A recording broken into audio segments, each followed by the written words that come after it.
Assalamualaikum warahmatullahi wabarakatuh. Kami dari kelompok 5 ingin mempresentasikan bab 9 mengenai merancang organisasi yang adaptif. Sebelum itu, yang terhormat kepada dosen pengampu lingkungan bisnis dan manajemen, kepada Ibu DREC Diah Ratnawati MM, dan yang kami hormati teman-teman sekalian.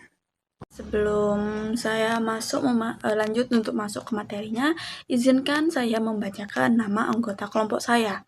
Yang pertama ada Iqbal Pratama Yoga, NPM akhir 66. Yang kedua ada Veriska Amelia Bella Trisnanda, NPM akhir 74. Yang ketiga ada Dizia Mazaya Konita, NPM akhir 74. Yang keempat ada Natalia Rahayu Putri Kristiani, NPM akhir 75. Dan saya sendiri, Lisda Nabila Firdaus, NPM 100. Yang ke-6 ada Devina Azalia Rahmadani, NPM 113. Dan yang terakhir ada Fahmi Sadida Marsayu, NPM akhir 255. Oke, yang pertama ada pengelolaan struktur vertikal. Yang pertama ada spesialisasi kerja. Spesialisasi kerja atau sering disebut divisi kerja adalah sejauh mana tugas-tugas organisasi dibagi-bagi menjadi pekerjaan yang lebih spesifik bagi individu. Keuntungannya adalah pekerjaan dapat dilakukan lebih efisien jika orang yang mengerjakannya fokus pada tugas tertentu saja. Namun kekurangannya adalah spesialisasi yang berlebihan dapat membuat pegawai merasa bosan, terisolasi, dan mempersulit koordinasi antar bagian. Yang kedua ada rantai perintah. Rantai perintah adalah garis wewenang yang tidak terputus yang menghubungkan semua individu dalam organisasi dan menunjukkan posisi mereka. Nah, konsep ini didasari pada dua prinsip. Yang pertama, kesatuan perintah. Kesatuan perintah sendiri adalah setiap pegawai hanya bertanggung jawab kepada satu supervisor. Yang kedua ada prinsip skalar, artinya garis wewenang yang jelas mencakup semua pegawai dari posisi paling atas hingga bawah. Dalam rantai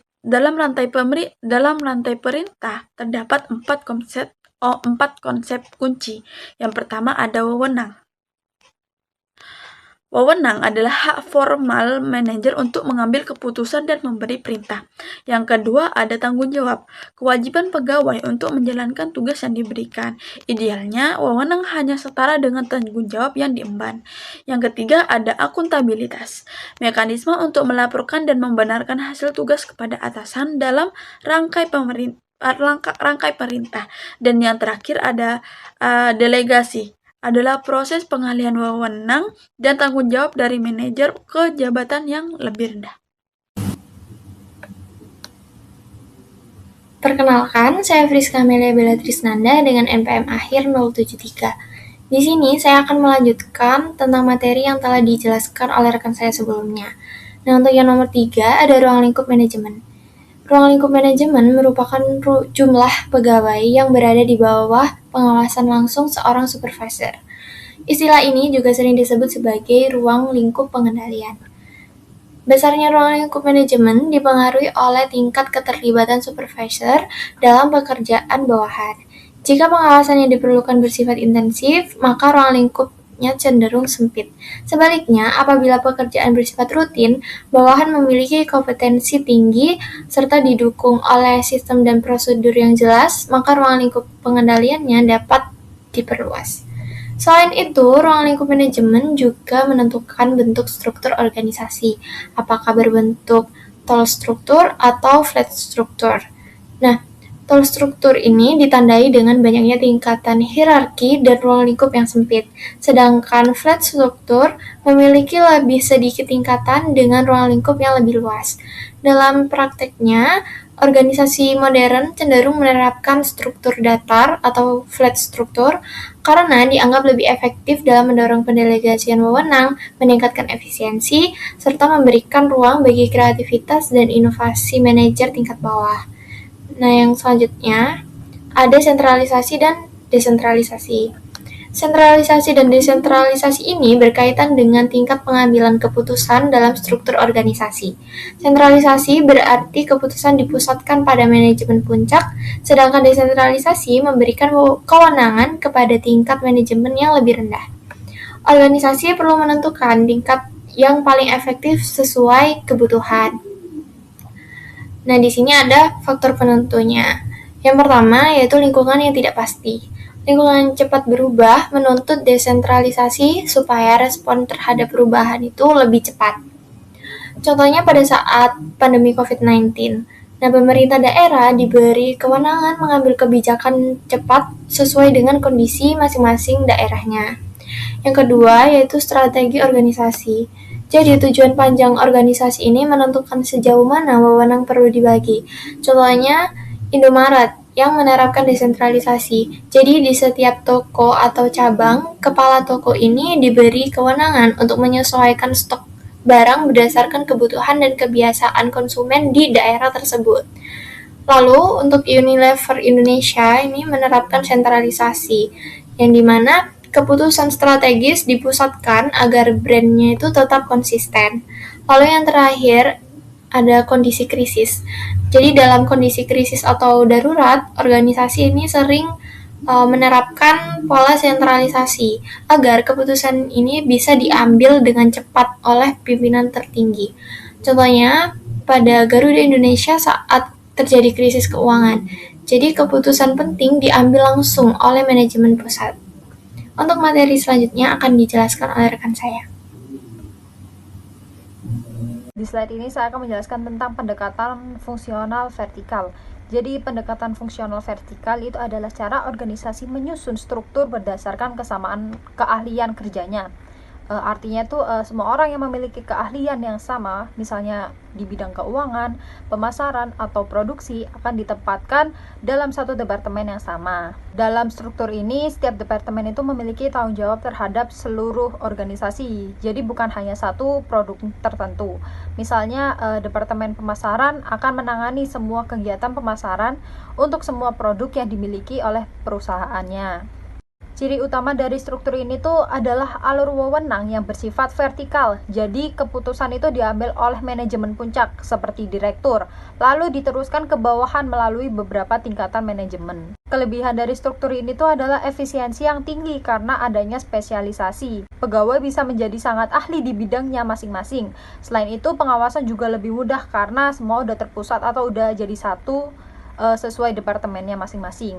Namun ada juga kelemahannya, yaitu koordinasi antar departemen itu sering kurang baik karena setiap bagian itu fokus pada bidangnya sendiri. Komunikasi antar bagian juga bisa terhambat. Selain itu, organisasi menjadi kurang fleksibel dan cenderung lambat dalam memproses perubahan karena semua keputusan itu harus menunggu dari atasannya terlebih dahulu. Yang kedua ada pendekatan divisional. Jadi ini tuh berbeda dengan pendekatan fungsional vertikal. Jadi pendekatan divisional itu mengelompokkan organisasi itu berdasarkan output seperti produk, wilayah, atau jenis pelanggan. Dalam struktur ini setiap divisi itu berfungsi sebagai unit yang relatif mandiri. Yang artinya setiap divisi itu memiliki departemen lengkap sendiri seperti keuangan, pemasaran, produksi, dan lain-lain. Jadi satu divisi itu bisa mengelola seluruh aktivitas untuk produk atau pasar tertentu. Sebagai contoh, perusahaan besar bisa memiliki divisi elektronik, divisi makanan, dan divisi layanan. Masing-masing divisi ini tuh bertanggung jawab penuh terhadap kinerjanya sendiri. Ada ciri utama dari struktur ini adalah desentralisasi, yaitu pengambilan keputusan tidak lagi terpusat di manajemen puncak, tetapi diberikan kepada manajer di masing-masing divisinya. Hal ini tuh membuat organisasi lebih cepat dalam merespon perubahan pasar. Adapun kelebihannya adalah fleksibilitas yang tinggi dan fokus yang lebih jelas pada pelanggan atau produk. Namun ada juga kekurangannya adalah adanya duplikasi sumber daya karena setiap divisi itu memiliki fungsi yang sama. Hal ini bisa menyebabkan biaya operasional itu menjadi lebih tinggi atau lebih besar dan terkadang muncul persaingan antar divisi. Yang ketiga ada pendekatan matriks. Jadi pendekatan matriks itu merupakan gabungan antara struktur fungsional dan divisional. Dalam struktur ini tuh organisasi memiliki dua garis wewenang sekaligus, yaitu secara vertikal berdasarkan fungsi dan secara horizontal berdasarkan produk atau proyek. Hal yang paling unik dari struktur ini tuh adalah adanya sistem dua atasan atau dual authority, yang artinya seorang pegawai itu bisa memiliki dua bos sekaligus, misalnya manajer fungsional dan manajer proyek. Tujuan dari struktur matriks adalah untuk meningkatkan koordinasi dan komunikasi antar departemen sehingga organisasi itu bisa lebih fleksibel dan mampu menangani proyek yang kompleks terutama dalam lingkungan global. Kelebihan dari struktur ini tuh adalah kolaborasi yang lebih baik dan penggunaan sumber daya yang lebih efisien karena bisa dibagi antar proyek. Namun ada juga kelemahannya, yaitu potensi kebingungan dan konflik karena pegawai itu harus mengikuti dua perintah sekaligus yang bisa aja perintah tersebut itu berbeda. Oleh karena itu, struktur matriks membutuhkan komunikasi yang sangat baik, kemampuan kerjasama yang tinggi, serta manajemen yang mampu menjaga keseimbangan kekuasaan antara kedua sisi tersebut. Yang keempat adalah pendekatan tim. Dalam beberapa tahun terakhir, organisasi mulai merubah struktur hierarki yang kaku ke pendekatan yang berbasis tim. Ini menunjukkan bahwa pendekatan tim adalah termasuk tren yang modern. Pendekatan ini memungkinkan pengambilan keputusan yang lebih cepat karena wewenang tidak hanya terpusat di manajemen atas tetapi juga didelegasikan ke anggota tim. Ada dua jenis tim yang umum digunakan. Yang pertama adalah tim lintas fungsi atau cross-functional team. Tim ini terdiri dari anggota berbagai departemen yang bekerja sama untuk menyelesaikan masalah atau menjalankan proyek tertentu. Tujuannya adalah untuk meningkatkan koordinasi antar bagian, terutama untuk inovasi dan perubahan. Meskipun begitu, anggota tim tetap berada di departemennya masing-masing, tetapi juga dipimpin oleh seorang leader. Yang kedua ada tim permanen. Tim ini tentunya bersifat jangka panjang dan mirip seperti departemen formal. Biasanya itu fokus pada tugas tertentu seperti logistik atau pengelolaan pasokan.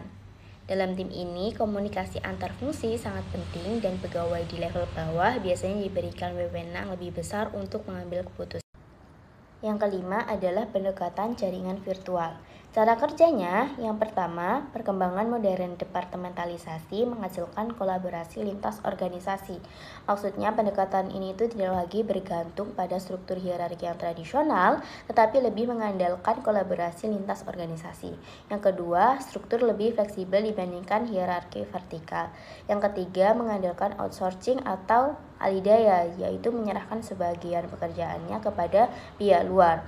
Lalu aliansi dan kemitraan strategis juga untuk mencapai tujuan secara lebih efisien. Cara kerjanya adalah perusahaan fokus pada kompetensi inti, sedangkan fungsi lain seperti produksi, distribusi, atau layanan pendukung dialihkan ke mitra eksternal. Semua aktivitas ini berhubungan melalui teknologi seperti internet dan sistem kolaboratif, sehingga tetap bisa berjalan secara terintegrasi meskipun berada di lokasi yang berbeda. Dengan pendekatan ini, organisasi menjadi lebih fleksibel, adaptif, dan mampu bersaing di tingkat global. Selanjutnya adalah kelebihan dan kekurangan dari setiap struktur organisasi. Yang pertama, ada struktur fungsional. Kelebihannya adalah efisiensi sumber daya dan spesialisasi yang tinggi. Tetapi kekurangannya adalah respon yang lambat terhadap perubahan dan kurangnya komunikasi antar bagian. Lalu yang kedua, ada struktur divisional. Organisasi lebih fokus pada kebutuhan pelanggan dan responnya cepat, namun kurang dalam spesialisasi teknis dan koordinasi antar divisi. Lalu yang ketiga, ada struktur matriks, memungkinkan kerjasama antar fungsi dan keahliannya tersebar, tetapi sering menimbulkan konflik karena adanya dua garis wewenang. Yang keempat, struktur tim, memiliki batasan antar departemen yang lebih fleksibel dan mendorong kolaborasi, namun bisa menimbulkan konflik dan desentralisasi yang kurang terarah. Dan yang terakhir ada jaringan virtual, sangat fleksibel, efisien dalam biaya, tetapi menuntut kemampuan manajerial yang tinggi dan bisa mengurangi loyalitas pegawai. Perkenalkan, nama saya Zema Zaikanita dengan NPM akhir 074. Pada kesempatan kali ini, saya akan menjelaskan mengenai subbab pengorganisasian untuk koordinasi horizontal. Nah, pada saat ini itu organisasi perlu menyesuaikan diri dengan perubahan lingkungan yang sangat cepat, sehingga dibutuhkan sistem kerja yang lebih fleksibel dan responsif. Dalam struktur vertikal, komunikasi antar departemen itu cenderung terbatas, sehingga kerjasamanya itu menjadi kurang optimal. Oleh karena itu, banyak organisasi mulai beralih ke struktur horizontal yang menekankan kolaborasi lintas fungsi, penggunaan tim, serta fokus pada proses kerja yang terintegrasi. Nah, setelah memahami mengenai perubahan struktur organisasi tadi, selanjutnya kita harus tahu mengenai pentingnya koordinasi. Koordinasi menjadi penting karena semakin berkembangnya organisasi akan meningkatkan kompleksitas dan ketergantungan antar bagiannya. Dalam konteks global, koordinasi itu juga menghadapi berbagai tantangan seperti perbedaan jarak, waktu, budaya, serta bahasa. Jika koordinasinya tidak berjalan dengan baik, dapat terjadi konflik antar departemen dan pekerjaan menjadi tidak selaras dengan tujuan. Oleh karena itu, koordinasi perlu didukung oleh komunikasi yang efektif serta kerjasama yang baik antar unit organisasi. Baik, selanjutnya saya akan menjelaskan beberapa cara yang dapat digunakan organisasi untuk meningkatkan koordinasi horizontal, yaitu dengan melalui gugus tugas, tim lintas fungsi, serta manajemen proyek. Yang pertama yaitu gugus tugas atau task force. Gugus tugas merupakan kelompok kerja yang bersifat sementara dan dibentuk untuk menyelesaikan masalah tertentu dalam jangka waktu pendek. Anggota gugus tugas ini biasanya berasal dari berbagai departemen, sehingga memungkinkan adanya pertukaran informasi dan ide yang beragam. Nah, dengan adanya kerjasama ini, organisasi dapat menemukan solusi dengan lebih cepat dan efektif. Setelah masalah berhasil diselesaikan, gugus tugas ini biasanya akan dibubarkan karena memang sifatnya tidak permanen. Yang kedua ada tim lintas fungsi. Berbeda dengan gugus tugas, tim ini tuh bersifat lebih permanen. Anggotanya berasal dari berbagai bidang dalam organisasi dan bekerja sama secara rutin untuk menangani masalah yang berkelanjutan. Nah, melalui kerjasama ini, anggota tim itu didorong untuk tidak hanya berfokus pada departemen masing-masing saja, tetapi lebih mengutamakan kepentingan organisasi secara keseluruhan. Yang ketiga, yaitu manajemen proyek. Dalam manajemen proyek, terdapat manajer proyek yang bertanggung jawab untuk mengkoordinasikan berbagai aktivitas dari beberapa departemen. Manajer proyek ini berperan sebagai penghubung agar semua bagian itu dapat bekerja secara selaras dalam mencapai tujuan tertentu. Oleh karena itu, seorang manajer proyek itu perlu memiliki kemampuan seperti komunikasi, kepemimpinan, serta kemampuan untuk menyelesaikan konflik agar proyek dapat berjalan dengan lancar. Untuk materi selanjutnya akan dijelaskan oleh rekan saya. Terima kasih. Baik, perkenalkan nama saya Iqbal Pratama Yoga dengan NPM akhir 066. Di sini saya akan melanjutkan mengenai materi rekayasa ulang.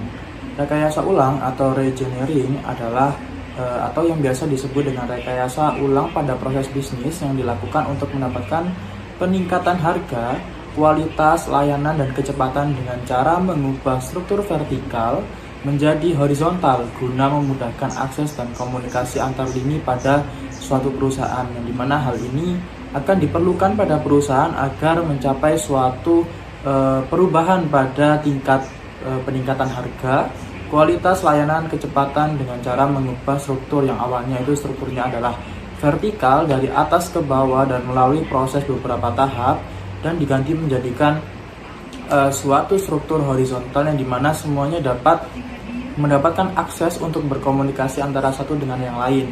Hal ini dapat memudahkan akses dan komunikasi antar lini yang dimana nanti dapat digunakan untuk mencapai suatu target pada perusahaan tersebut.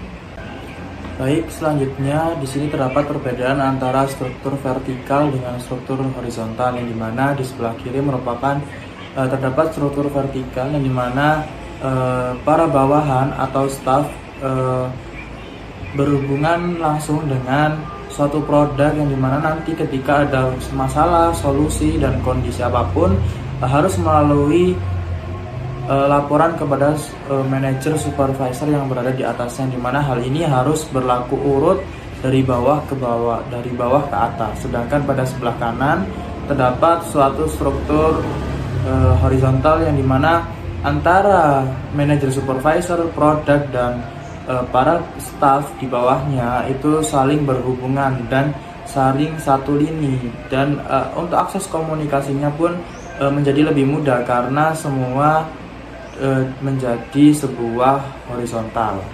Baik, selanjutnya akan dilanjutkan oleh rekan saya. Terima kasih. Perkenalkan, nama saya Natalia Rahayu Putri Kristiani dengan NPM akhir 075.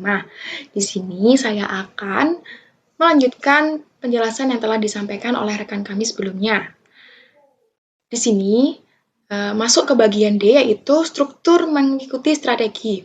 Jadi konsep ini tuh menegaskan bahwa struktur organisasi tidak dibuat dengan sembarangan, tapi harus dirancang sesuai dengan strategi yang dipilih perusahaan.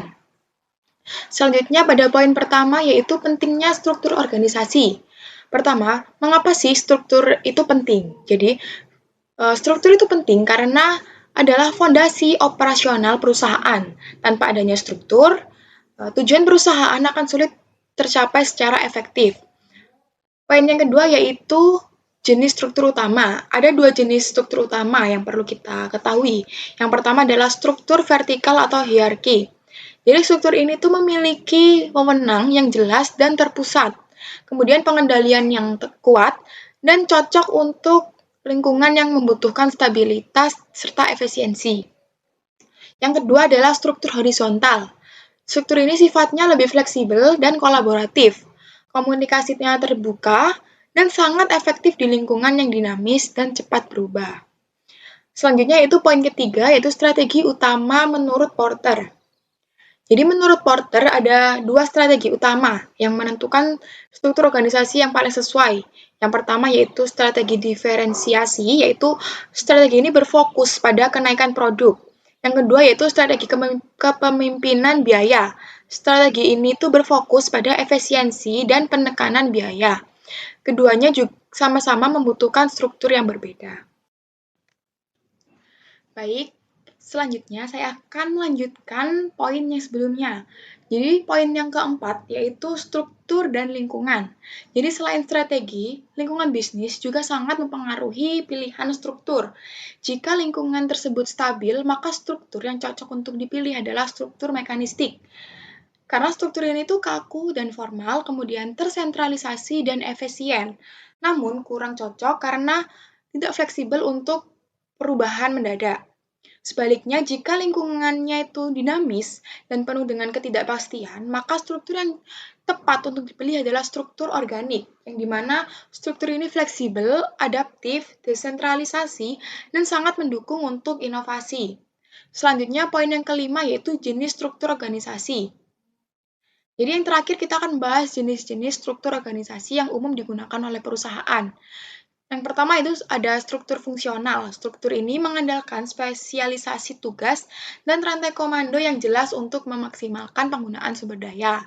Namun, kelemahannya terletak pada rendahnya fleksibilitas dan kemampuan inovasi. Selanjutnya yaitu struktur horizontal atau tim. Dalam struktur ini, organisasi dibagi ke dalam tim-tim kecil yang responsif dan memilih sumber daya yang memadai untuk menyelesaikan tugas secara mandiri. Yang selanjutnya yaitu struktur fungsional dan tim lintas fungsi. Gabungan keduanya untuk fleksibilitas lebih. Yang terakhir yaitu struktur divisional, yaitu struktur yang fokus pada produk atau segmen pelanggan tertentu. Meskipun cenderung kurang fleksibel dibandingkan dengan struktur berbasis tim kecil yang tadi. Demikian pemaparan materi bab 9 mengenai materi perancang organisasi yang adaptif yang dapat kami sampaikan. Kami mohon maaf apabila terdapat kekurangan, baik secara perkataan maupun perbuatan. Semoga materi yang telah dipaparkan dapat memberikan pemahaman dan manfaat bagi kita semua. Terima kasih atas waktu yang telah diberikan. Wassalamualaikum warahmatullahi wabarakatuh. Assalamualaikum warahmatullahi wabarakatuh. Kami dari kelompok 5 ingin mempresentasikan bab 10 mengenai mengelola perubahan dan inovasi. Sebelum saya lanjut, kepada yang terhormat dosen pengampu kami, Dr. EC Diah Ratnawati MM, dan yang kami hormati kepada teman-teman sekalian. Sebelum kita lanjut memasuki materinya, izinkan saya memperkenalkan diri dan membacakan nama anggota kelompok saya. Yang pertama ada Iqbal Pratama Yoga, NPM akhir 66. Yang kedua ada Feriska Amalia Bella Trisnanda, yang NPM akhir 73. Yang ketiga ada Zia Mazaya Kanita, NPM akhir 74. Yang keempat ada Natalia Rahayu Putri Kristiana, NPM akhir 75. Dan saya sendiri, Lisda Nabila Firdaus, NPM akhir 100. Yang keenam, Devina Azalia Ramadhani, NPM akhir 113. Dan yang terakhir ada Fahmi Sadida Masayu, NPM akhir 255. Baik, kita masuk ke materinya. Yang pertama ada inovasi dan tempat kerja yang berubah-ubah. Di era saat ini, kemampuan mengelola perubahan dan inovasi adalah kompetisi manajemen yang sangat krusial. Perusahaan yang gagal berinovasi akan menghadapi risiko kemunduran atau bahkan kehancuran. Nah, inovasi kini menjadi prioritas utama karena pergeseran ekonomi dari ekonomi dari berbasis pengetahuan ke ekonomi kreatif, di mana nilai ekonomi berasal dari kreativitas, imajinasi, dan ide-ide lainnya yang baru. Nah, di sini kita akan melalui pendekatan ambidextrous, di mana keberhasilan ekonomi mengharuskan organisasi untuk menjadi ambidextrous. Strategi ini menggabungkan dua mekanisme yang tampak berlawanan. Yang pertama, melalui mekanisme struktur fleksibel, di mana mekanisme ini digunakan untuk mendorong input kreatif dan munculnya ide-ide baru. Yang kedua, ada struktur kaku atau terstandar. Struktur ini digunakan untuk menerapkan inovasi tersebut secara sistematis dan efisien. Perkenalkan, saya Friska Amelia Bella Trisnanda dengan NPM akhir 073. Nah, di sini saya akan membahas tentang mengubah hal-hal tertentu, produk, dan teknologi baru. Pengenalan produk dan teknologi baru merupakan aspek penting dalam mendorong inovasi dalam suatu organisasi. Perubahan produk dapat diartikan sebagai perubahan pada barang atau jasa yang dihasilkan organisasi sebagai bentuk adaptasi terhadap dinamika pasar, perkembangan teknologi, dan persaingan yang semakin ketat. Selanjutnya, perubahan teknologi merujuk pada perubahan dalam proses produksi atau metode kerja organisasi dengan tujuan meningkatkan efisiensi operasional. Dalam mengembangkan inovasi produk dan teknologi, terdapat 3 strategi utama yang dapat diterapkan, yaitu eksplorasi, kerjasama, dan kewirausahaan. Untuk yang pertama, ada eksplorasi, yaitu tahap awal dalam proses inovasi. Nah, di sini adalah fase munculnya berbagai ide baru yang berpotensi dikembangkan menjadi produk maupun teknologi. Dalam tahap ini, manajer memiliki peran penting dalam menciptakan lingkungan kerja yang kondusif agar kreativitas dapat berkembang secara optimal. Kreativitas sendiri yaitu kemampuan untuk menghasilkan gagasan yang inovatif dan relevan dalam memenuhi kebutuhan atau memanfaatkan peluang organisasi.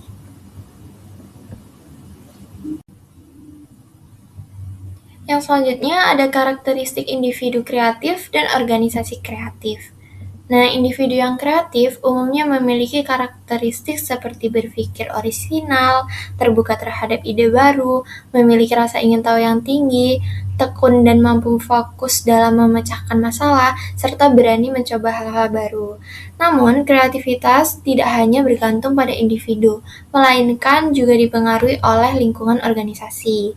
Organisasi yang kreatif biasanya memiliki struktur yang fleksibel, pengawasan tidak ketat, jalur komunikasi yang terbuka, adanya penerimaan kesalahan sehingga organisasi ini berani mengambil resiko, serta kebebasan untuk mendiskusikan ide-ide. Contohnya pada Google, yang memberikan kebebasan kepada karyawannya untuk menggunakan sebagian waktu kerja mereka dalam mengembangkan proyek yang diminati. Dan itu terbukti mendorong lahirnya berbagai inovasi di perusahaan tersebut. Untuk materi yang selanjutnya akan disampaikan oleh rekan saya. Di slide ini saya akan menjelaskan tentang kerjasama. Jadi dalam inovasi itu kerjasama itu sangat penting. Inovasi itu nggak bisa dilakukan oleh satu departemen saja, tetapi membutuhkan kolaborasi antara R&D, produksi, dan pemasaran. Ide juga harus mengalir secara horizontal, yang artinya semua bagian itu bekerja sama secara simultan atau bareng-bareng, bukan bergantian. Dengan model ini tuh setiap departemen tuh bisa saling memberi masukan sejak awal. Selain itu, perusahaan juga perlu melibatkan pihak luar atau pihak eksternal seperti pelanggan, pemasok, dan mitra melalui konsep open innovation. Tujuannya itu agar inovasi bisa lebih cepat, tepat, dan sesuai dengan kebutuhan pasar. Selanjutnya ada kewirausahaan. Jadi selain kerjasama, inovasi itu juga membutuhkan jiwa kewirausahaan dalam suatu organisasi. Ada 4 peran penting, yaitu investor sebagai pencipta ide, champion atau juara yang memperjuangkan ide, 3 ada sponsor yang mendukung dari manajemen, dan yang 4 ada kritik yang menguji kelayakan ide. Yang paling penting itu adalah champion, karena tanpa orang yang mendorong ide, inovasi itu biasanya tidak akan pernah berhasil. Organisasi itu juga bisa mendukung melalui tim khusus inovasi seperti New Venture Team, Schoonboard, dan penyediaan dana inovasi. Tujuan akhirnya adalah memastikan ide tidak hanya berhenti sebagai gagasan, tetapi bisa menjadi produk atau solusi yang nyata. Perkenalkan, nama saya Zaman Zaikanita dengan NPM akhir 074. Pada kesempatan kali ini, saya akan membahas mengenai subbab mengubah orang-orang dan budaya dalam sebuah organisasi. Nah, sebelum itu perlu kita pahami bahwa perubahan dalam organisasi itu tidak hanya berkaitan dengan sistem atau strukturnya saja, tetapi juga sangat bergantung pada manusia dan budaya yang ada di dalamnya. Karena pada akhirnya yang menjalankan organisasi itu bukan sistemnya, tetapi orang-orangnya. Nah, di sini ada 2 macam perubahan. Yang pertama adalah perubahan pada orang, yaitu perubahan pada mindset, sikap, dan perilaku individu. Yang kedua adalah perubahan budaya, yaitu perubahan yang mencakup nilai dan cara kerja dalam seluruh organisasi. Nah, perubahan budaya ini biasanya lebih kompleks karena menyangkut kebiasaan dan cara berpikir banyak orang sekaligus. Nah, selanjutnya untuk mendukung perubahan tersebut ada beberapa cara yang bisa dilakukan. Yang pertama yaitu dengan melakukan pelatihan dan pengembangan. Pelatihan dan pengembangan ini merupakan proses untuk meningkatkan kemampuan sekaligus mengubah pola pikir dan perilaku pegawai. Jadi bukan hanya soal skill teknis saja, tetapi juga bagaimana mereka bersikap dan berinteraksi di tempat kerja. Nah, ada beberapa hal yang biasanya dikembangkan dalam pelatihan ini, seperti kerja tim, komunikasi, dan kecerdasan emosional. Juga ada keterampilan teknis dan kemampuan dalam membangun hubungan kerja yang baik. Biasanya perusahaan itu lebih menekankan pelatihan untuk manajer, karena manajer itu punya peran yang besar dalam mempengaruhi anggota timnya. Jadi kalau manajernya berubah, dampaknya bisa menyebar ke seluruh organisasi. Nah, untuk tujuan pelatihan dan pengembangan ini sendiri adalah untuk menciptakan budaya kerja yang lebih kolaboratif dan efektif, di mana setiap individu itu bisa bekerja sama dengan baik dan mendukung tujuan organisasi. Baik, selanjutnya cara yang kedua adalah dengan melakukan pengembangan organisasi atau organization development atau yang biasa disingkat dengan OD. Pengembangan organisasi merupakan proses perubahan yang dilakukan secara terencana yang berfokus pada aspek manusia dengan tujuan untuk meningkatkan efektivitas organisasi. Jadi OD ini tidak hanya melihat sistem atau struktur, tetapi lebih menekankan pada bagaimana orang-orang di dalam organisasi itu bekerja, berinteraksi, dan beradaptasi. Dalam penerapannya, OD itu memiliki beberapa peran utama. Yang pertama, memperbaiki nilai sikap dan hubungan kerja antar pegawai, agar tercipta lingkungan kerja yang lebih sehat dan saling mendukung. Yang kedua, yaitu membantu organisasi beradaptasi dan menyelesaikan masalah, terutama dalam menghadapi perubahan lingkungan yang sangat cepat. Nah, OD itu juga digunakan untuk menangani berbagai permasalahan dalam organisasi. Misalnya, yang pertama, dalam merger dan akuisisi sering terjadi perbedaan budaya antar perusahaan yang bisa menimbulkan konflik. Kemudian yang kedua, pada kondisi kemunduran dan kebangkitan organisasi, di mana organisasi mengalami penurunan kinerja, kurang inovasi, atau rendahnya kepercayaan. Selain itu, OD juga berperan dalam manajemen konflik, baik baik antar individu maupun antar bagian dalam organisasi. Nah, untuk menjalankan audit sendiri ada beberapa metode yang biasa digunakan. Yang pertama, yaitu dengan pembentukan tim atau team building, yang bertujuan untuk meningkatkan kerjasama dan kekompakan tim. Kedua, ada survei feedback, yaitu mengumpulkan pendapat pegawai untuk mengetahui kondisi organisasi, lalu digunakan sebagai dasar untuk perbaikan. Dan yang terakhir ada intervensi kelompok besar, yaitu melibatkan banyak pihak, bahkan dari luar organisasi, untuk tercapainya perubahan yang lebih cepat dan menyeluruh. Untuk materi selanjutnya akan dijelaskan oleh rekan saya. Di slide kali ini, saya akan membahas mengenai pengembangan organisasi di General Electric atau GE. Pengembangan organisasi di GE ini dilakukan melalui rapat besar yang melibatkan banyak pihak, baik pihak dari internal maupun dari eksternal organisasi. Pihak dari dalam atau pihak internalnya itu meliputi pimpinan dan karyawan dari berbagai divisi, sedangkan pihak luarnya adalah mencakup konsultan, pemasok, dan juga pelanggan. Tujuan utama dari kegiatan ini adalah untuk menciptakan diskusi terbuka dalam mengidentifikasi masalah dan mencari solusi secara bersama-sama. Selanjutnya, ada beberapa langkah dalam proses pengembangan organisasi ala GE. Pertama, memilih masalah atau proses kerja yang ingin dibahas. Kedua, membentuk tim lintas fungsi agar sudut pandangnya lebih luas. Ketiga, menunjuk penanggung jawab atau champion yang akan memimpin proses tersebut. Keempat, dilakukan rapat intensif untuk menghasilkan rekomendasi solusi. Kelima, hasil rekomendasi tersebut disampaikan kepada pemimpin. Keenam, dilakukan implementasi dan rapat lanjutan untuk evaluasi. Dan yang terakhir, proses ini diulang untuk menyelesaikan permasalahan lain. Jadi intinya itu proses ini itu berjalan dari diskusi menjadi solusi, lalu aksi, dan diakhiri dengan evaluasi. Selain itu, pengembangan organisasi ini juga didukung oleh 3 tahap. Yang pertama adalah unfreezing atau pencairan. Jadi di tahap ini individu itu mulai sadar bahwa ada masalah dan perlu adanya perubahan. Tujuannya itu ya membangun kesiapan dan motivasi yang berubah. Kedua adalah changing atau perubahan. Jadi pada tahap ini individu tuh mencoba cara kerja baru dan mempelajari keterampilan baru yang dibutuhkan. Pada tahap ini itu dukungan dan komunikasi itu sangat penting. Terus di tahap terakhir adalah refreshing atau pembekuan. Jadi tahap ini itu perubahan itu yang dilakukan harus diperkuat agar bisa menjadi kebiasaan di kemudian hari dan menjadi bagian dari budaya organisasi. Biasanya melalui evaluasi dan pemberian penghargaan. Baik, saya Iqbal Pratama Yoga dengan MPM akhir 066. Di sini saya akan menjelaskan mengenai keharusan untuk melaksanakan perubahan. Mengapa perusahaan itu harus melaksanakan suatu perubahan? Karena hal ini merupakan sebagai langkah terakhir dalam perubahan atau bisa disebut dengan realisasi rencana tindakan, yang dimana seorang manajer harus peka dan sadar akan harusnya terdapatnya suatu perubahan ketika ada suatu permasalahan dan juga adanya kesenjangan kinerja atau performance gap, yang dimana perubahan tidak selamanya itu lurus berjalan, tetapi terdapat beberapa penolakan terhadap perubahan. Nah, apa saja faktornya? Terdapat 4 faktor. Pertama adalah kepentingan pribadi, yang kedua adanya kurangnya pemahaman dan kepercayaan, yang ketiga terdapatnya suatu ketidakpastian, dan yang keempat adalah penilaian dan tujuan yang berbeda.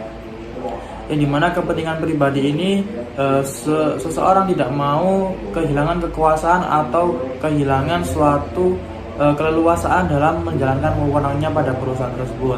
Yang kedua, terdapat kurangnya pemahaman dan kepercayaan, yang dimana jika suatu perubahan sama juga menyambung pada 3, yaitu ketidakpastian, yang dimana ketika suatu terdapat perubahan tidak menjamin suatu kepastian bahwa sesuatu akan berjalan dengan baik ke depannya, yang dimana hal ini terdapat suatu penolakan faktor, yaitu kurangnya pemahaman dan kepercayaan serta ketidakpastian terhadap hasil yang akan diperoleh nantinya. Yang terakhir adalah penilaian dan tujuan yang berbeda, yang dimana setiap orang memiliki sudut pandang masing-masing. Perkenalkan, nama saya Natalia Rahayu Putri Kristiani dengan NPM akhir 075. Di sini saya akan melanjutkan penjelasan yang telah disampaikan oleh rekan kami sebelumnya. Di sini saya masuk ke materi nomor 3, yaitu analisis tumpuan bidang atau force field analysis. Poin yang pertama yaitu pengertian. Konsep ini dikembangkan oleh Kurt Lewin yang menyatakan bahwa perubahan dalam organisasi merupakan hasil interaksi dari dua kekuatan yang saling berhadapan. Yang pertama adalah kekuatan penggerak atau driving force, yaitu kekuatan yang mendorong terjadinya perubahan. Yang kedua adalah kekuatan penahan atau restraining force, yaitu kekuatan yang menghambat perubahan agar tidak terjadi.